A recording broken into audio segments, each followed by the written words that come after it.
Buenos días, jóvenes.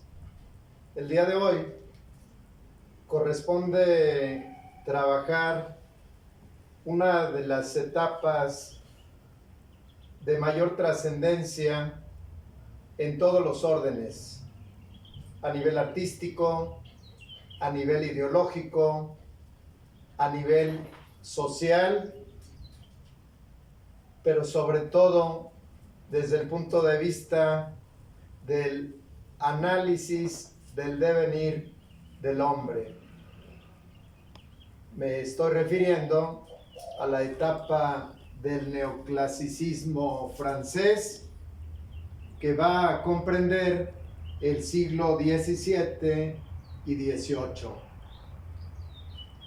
Entender la historia de la humanidad a través de sus pensadores es detenernos a analizar el pensamiento del hombre en el siglo XVII y XVIII en Francia. Casi se puede comparar en la historia de la humanidad la aportación francesa con todas sus dimensiones y su relación con la aportación que hace Grecia a la historia de la humanidad. El hombre nace libre y sin embargo lo vemos en todas partes entre cadenas.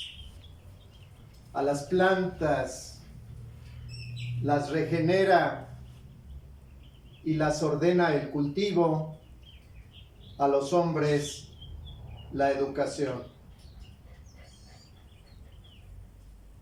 El Estado soy yo. A los cristianos, desde la época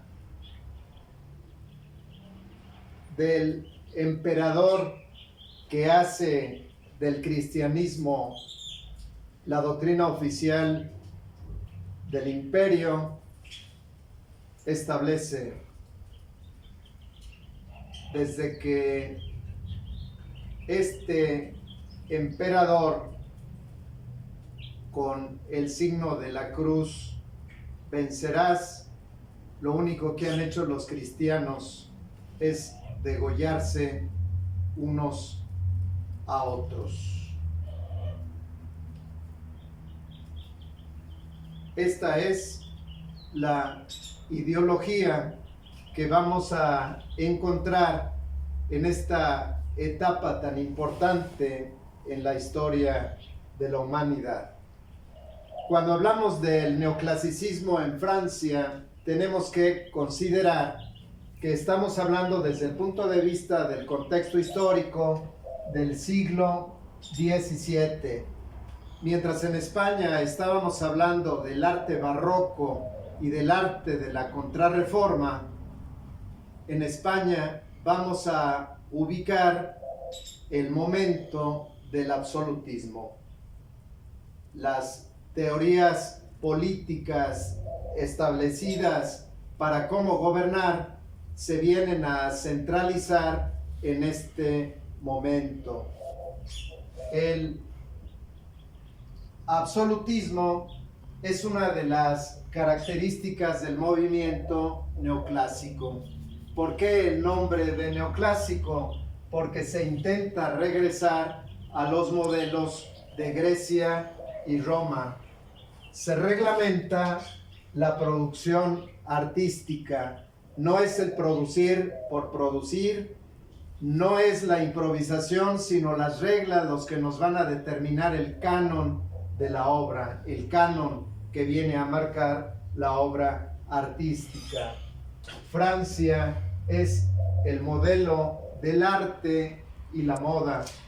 Se construye según los modelos arquitectónicos de Grecia y Roma, y uno de los filones ideológicos de la Ilustración es precisamente que por medio de la razón se puede alcanzar el conocimiento, la libertad, la felicidad. Ninguna época había presentado tal sentido del gobierno como lo establece Francia. Desde los Luises, que fueron Luis XIII, Luis XIV, Luis XV y Luis XVI, vienen a conformar este periodo tan importante en la comprensión ideológica del hombre. El absolutismo es el considerar el monarca como el representante de Dios en la tierra. Nosotros, como monarcas, descendemos bajo el criterio eclesiástico de las leyes divinas.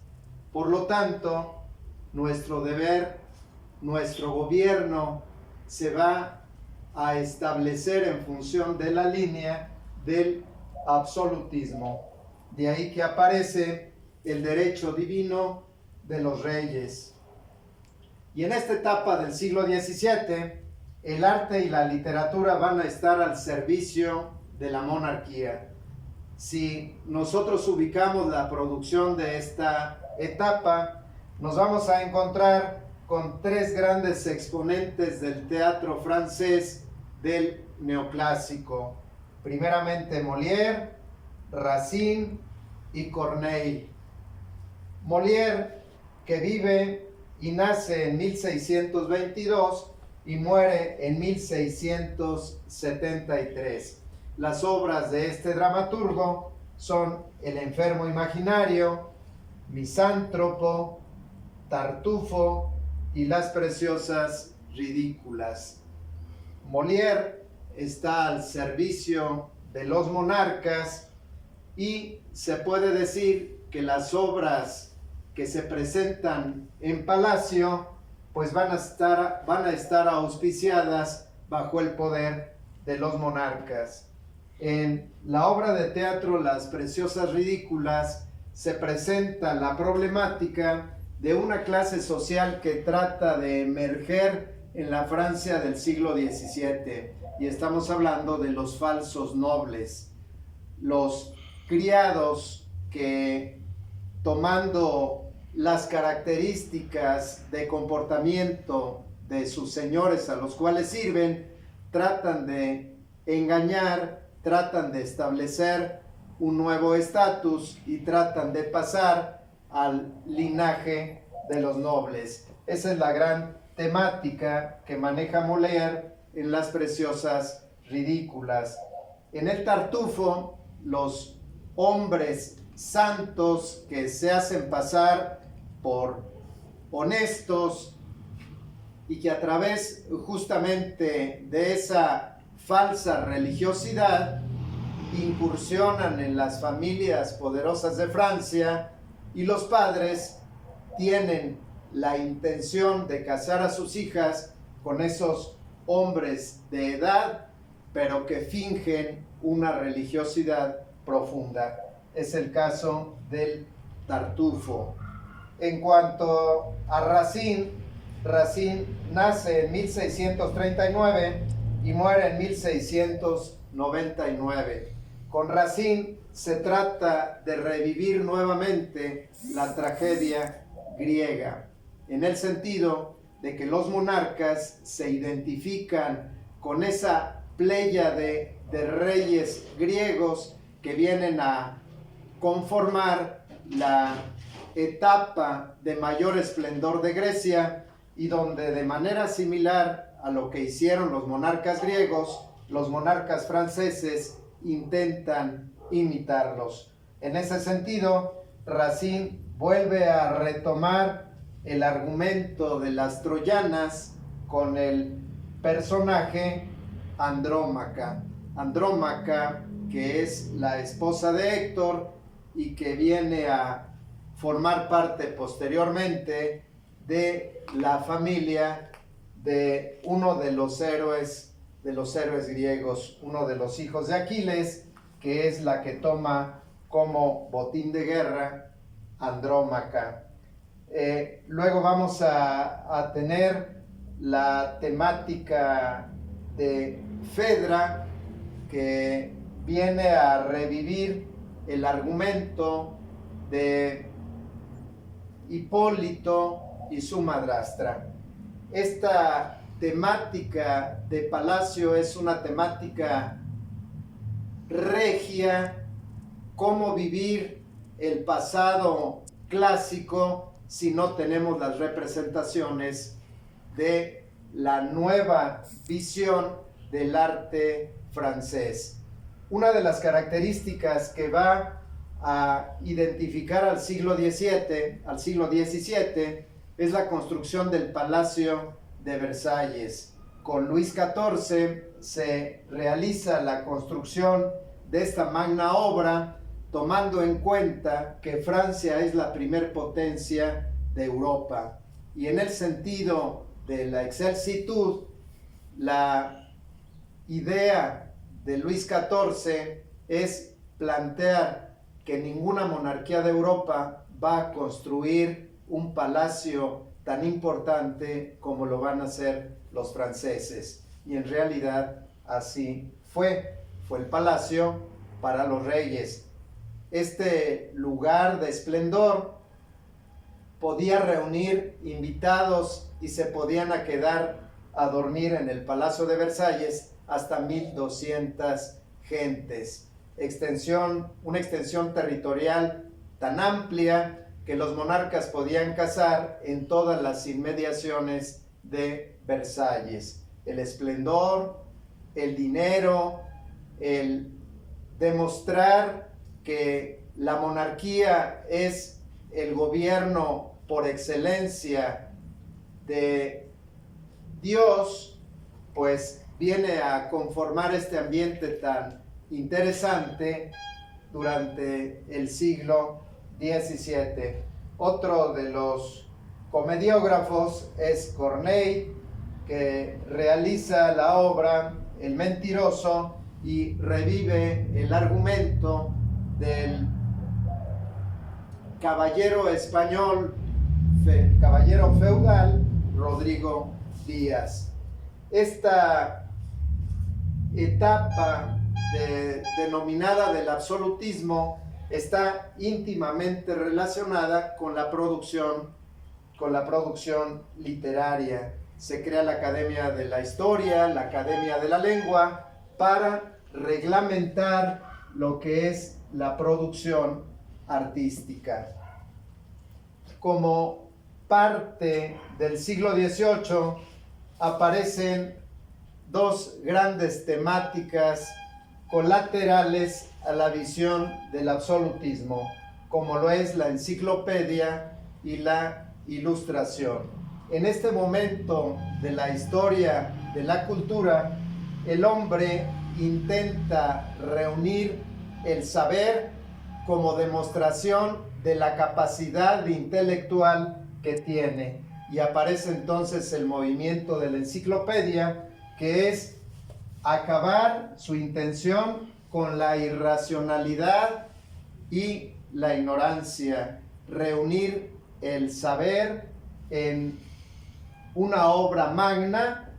Por eso establece reunir el conocimiento en una obra grandiosa, y nace entonces la Enciclopedia Francesa de 1751 a 1772. D'Alembert escribió la introducción a la enciclopedia, Diderot fue el editor, y colaboradores de la enciclopedia fueron Voltaire, Rousseau y Montesquieu.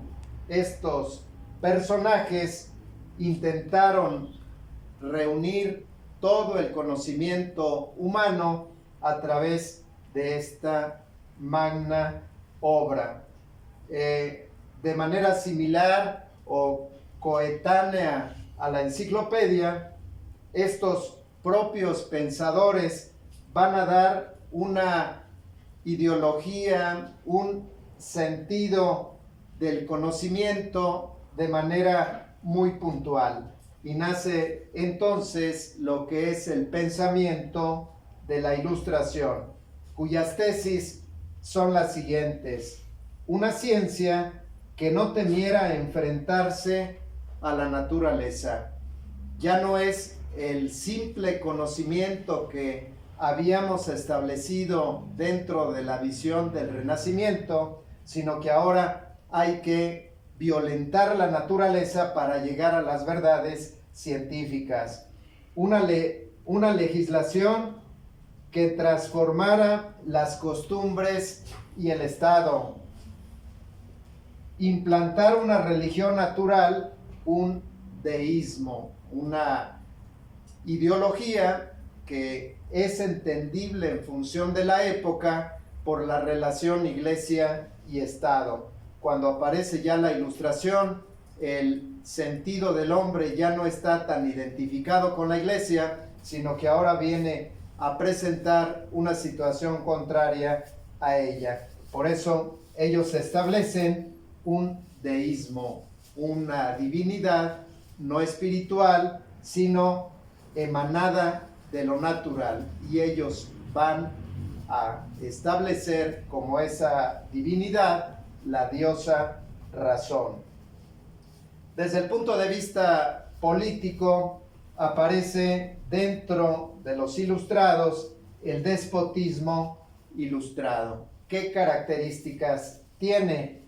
Fomentar la instrucción pública. En este momento se apuesta por la educación porque se considera que la educación es la que va a dar libertad al hombre. Por eso, fomentar la instrucción pública, sujetar la iglesia a la autoridad del monarca. Vean cómo ya el pensamiento de descomponer esa unidad entre monarquía e iglesia para establecer dos entidades independientes. Como consecuencia del movimiento de la Ilustración, se va a fomentar el ensayo. Sabemos bien que el ensayo es un género literario que tiene como finalidad convencer, argumentar. Y qué mejor el ensayo para establecer la razón, el demostrar a través de este género la capacidad que tiene el ensayista para convencer, aplicar la razón, porque por medio de ella se alcanza el conocimiento, la libertad, la felicidad. Dentro de los ilustrados encontraremos a Juan Jacobo Rousseau. De él sabemos que escribió El contrato social, que fue un ensayo trascendente para la modificación de la visión política e ideológica, no solo del siglo XVIII en Francia, sino en la importancia trascendental que va a tener en los años posteriores. En el contrato social establece que el hombre nace libre, y él establece, y sin embargo lo vemos entre cadenas. Otra de las grandes obras de Rousseau es el Emilio, que se le conoce también como la obra o el ensayo sobre la educación. En el Emilio determina que la naturaleza moldea a las plantas, mientras que la educación le va a dar la línea, la conducta, el modelo al ser humano. Dentro también de los pensadores de la Ilustración está Diderot, está Voltaire, que es otro de los pensadores que viene a pugnar por la separación entre la iglesia y el Estado. Es frase de Voltaire: si Dios no existiera, habría que inventarlo. Como ustedes pueden observar, esta nueva visión ideológica tiene sus antecedentes en la visión renacentista, pero en este momento la agudeza, la visión crítica de los ilustrados franceses van a dar un giro trascendental no solo para Francia, sino para todo el mundo. Como consecuencia de toda esta ideología, Francia es la primer potencia europea, pero las guerras, los gastos de los reyes, principalmente por las guerras, por el despilfarro económico que se daba a la monarquía, Francia, para llegar a la segunda parte del siglo XVIII, se encuentra en un colapso económico y social. La situación es insostenible. Los monarcas, la clase social noble, viven la opulencia y en contraparte el pueblo francés en el hambre. Esto da como resultado que estalle la Revolución Francesa en julio de 1789, que se propone nacionalizar la propiedad del clero, el alto clero que tiene el poder económico y grandes propiedades, pues ahora se pugna por la nacionalización de las propiedades del clero. Y una cosa muy importante que surge aquí, la redacción de los derechos del hombre y del ciudadano. Lafayette, Talleyrand, Sieyès y Mounier establecen este primer documento que va a ser trascendente para la historia de la humanidad. Una de sus tesis es: los hombres nacen y viven libres e iguales en derechos. La libertad, la propiedad, la seguridad, la resistencia a la opresión son derechos naturales. La libertad de pensamiento y opinión, la nación, fuente exclusiva de la soberanía. Ya no es el absolutismo donde la frase de Luis XIV, el Estado soy yo, ahora se va a revertir a través de los principios de la nación. La Revolución Francesa viene a modificar toda esta tradición en relación con la monarquía. Robespierre, que es el que encabeza la parte fundamental de la Revolución Francesa, establece en 1793 el año del terror. Ante la ausencia de pan, que aparezca el terror. Y en ese año del terror, el 21 de enero de 1793, Luis XVI es llevado a la guillotina. Posteriormente, su esposa María Antonieta, y a partir de ahí, la revolución viene a establecer un nuevo orden en Francia que viene a costar miles de muertes. Este es el contexto en el cual se va a mover la literatura francesa del siglo XVII y sobre todo del siglo XVIII, con los ensayistas franceses que vienen a determinar una nueva visión política, una nueva visión social.